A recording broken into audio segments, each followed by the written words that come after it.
شهد مساء هذا اليوم الملعب الجوي لولاية العيون مقابلة في كرة القدم ضمن تصفيات كأس الجمهورية، حيث جمعت فريق ولاية العيون بفريق ولاية الداخلة، وذلك بحضور والي الولاية الأخ القوث ماموني والأمين العام لوزارة الشباب والرياضة الأخ سعيد دادي والأخ محمد بوغليدة وأعضاء من المجلس الشعبي الجهوي.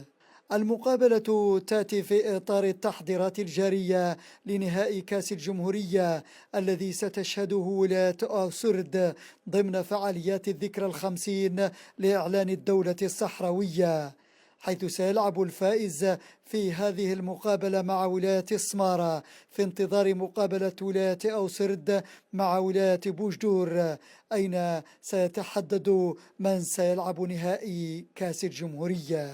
تواجد بولاية العيون الملعب الجهوي للإشراف على افتتاح هذا الدوري الخاص بالذكرى 50 لإعلان الجمهورية، وهذه بداية التصفيات. وهذه المقابلة تجمع بين فريق ولاية العيون وفريق ولاية الداخلة، وهذا من أجل ترشيح فريقين في النهاية لينشط المقابلة النهائية التي ستقام بولاية أوسرد يوم 8 و9 لتخليد الذكرى 50 لإعلان الجمهورية. نشكر جماهير ولاية العيون وسلطاتها الرياضية على تنظيم هذا الملعب وتحضيره لإجراء هذه المقابلة في ظروف ممتازة، ظروف جيدة.